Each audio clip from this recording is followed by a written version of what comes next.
నందమూరి తారక రామారావు గారు పరంపదించి 30 సంవత్సరాలు అయినా కూడా నేటికి సైతం వారు తెలుగు ప్రజల హృదయాల్లో సజీవంగానే ఉన్నారు అని చెప్పి విశ్వసించక తప్పదు. రాజకీయాల్లోకి అడుగుపెట్టిన తర్వాత రాజకీయాలు కేవలం అధికారం సాధించడానికి మాత్రమే కాదు, ఆ అధికారాన్ని ప్రజాసేవ మాధ్యమంగా వినియోగించుకోవచ్చు అని నిరూపించినటువంటి మహనీయుడు వారు. వారి సంకల్ప బలం ఎంత గట్టిదంటే ఆనాడు వారు ప్రవేశపెట్టినటువంటి అనేక సంక్షేమ కార్యక్రమాలు ఏవైతే ఉన్నాయో ఈనాడు అవే కార్యక్రమాలు ఒకంత రూపాంతరం చెందాయేమో కానీ ఎవరూ కూడా వాటిని తీసివేసేటువంటి పరిస్థితి అయితే దేశంలో ఖచ్చితంగా లేదు.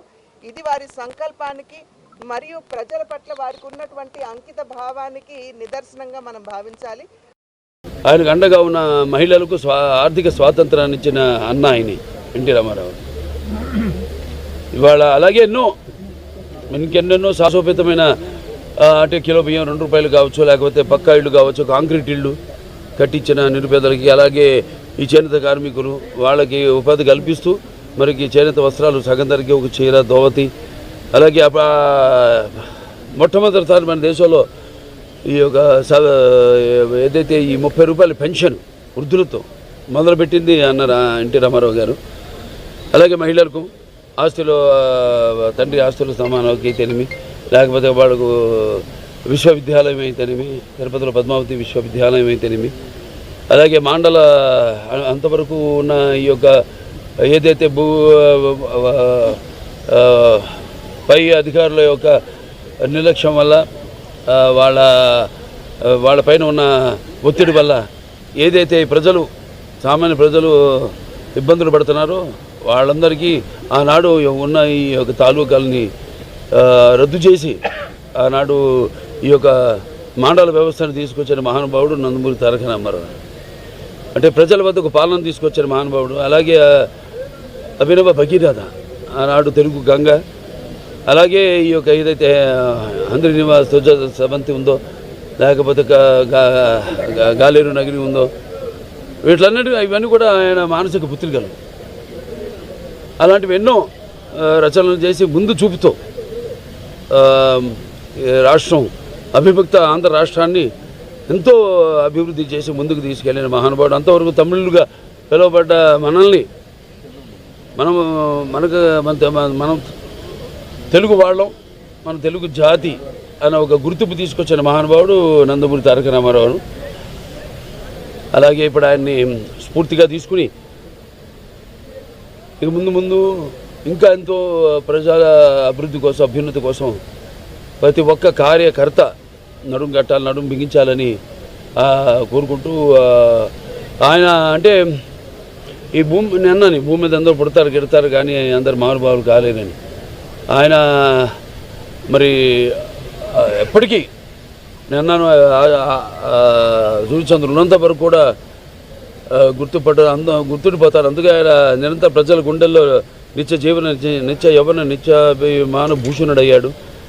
అలాగే నిండు గుండెల్లో శాశ్వతంగా నిలిచిపోయే నిత్యామృతాన్ని తాగిన దేవుడిగా మారాడు. అలాగే మరణం లేని చిరస్మరణీయమైన ఒక మహత్తర జన్మను పొందాడు. అలాగే ఆయన ఎవరికి ఆయనకు సాటి కానీ పోటీ కానీ రాలేని విధంగా ఎవరికి దక్కని ఒక మహత్తరమైన జన్మను ఆయన పొందాడు. సో అందుకే ఆయనకి చావు లేదు. ఆయన ఒక నిరంతరం వెలిగే ఒక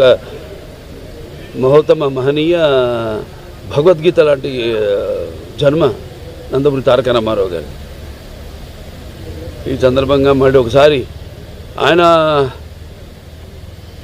ఒక కొడుకుగా బిడ్డలుగా పుట్టడం మా అందరి పూర్వజన్మ సుకృతం అయితే, మరి మేము మా కుటుంబమే కాదు ఇవాళ ఇంత పెద్ద కుటుంబం తెలుగుదేశం అన్నది ఇచ్చి అందరినీ అందులో కుటుంబ సభ్యులుగా చేర్చి మరి ఒక పెద్ద కుటుంబాన్ని ఇచ్చి ఈ యొక్క వారసత్వాన్ని ఈ యొక్క తెలుగుదేశం పార్టీ ఏదైతే ఈ వారసత్వం ఉందో దాన్ని ప్రతి ఒక్క కార్యకర్త భుజస్కంధాల మీద మోపి ఆయన నేను చెప్పినట్టు ఆయన ఇక స్ఫూర్తిగా తీసుకుని ఆయన ఏ పోరాట పటిమతో పోరాడి ఎన్ని అడ్డంకులు వచ్చినా తల వంచకుండా ముందుకు సాగిన ధీరోదాతుడు. అలాగే ఏదైతే తెలుగు ఎప్పుడెప్పుడు మన జాతికి ఎప్పుడెప్పుడు ఏ అవమానం జరిగినా దాన్ని ఆత్మాభిమానాన్ని కాపాడిన ధీరుడు. అలాగే తెలుగు వెలుగును ప్రపంచం నలుమూలలు ప్రసరింపజేసిన మహానుభావుడు. ఆయన్ని స్ఫూర్తిగా తీసుకుని అందరం మనం ముందుకు వెళ్ళాలని మనస్ఫూర్తిగా కోరుకుంటూ ఆయనకి ఈ సందర్భంగా ఘన నివాళులు అర్పించుకుంటున్నాను. జోహార్ ఎన్టీఆర్, జోహార్ ఎన్టీఆర్, జోహార్ ఎన్టీఆర్, జోహార్. For national media, Huh? for national media, sir. No, no, no, it's okay.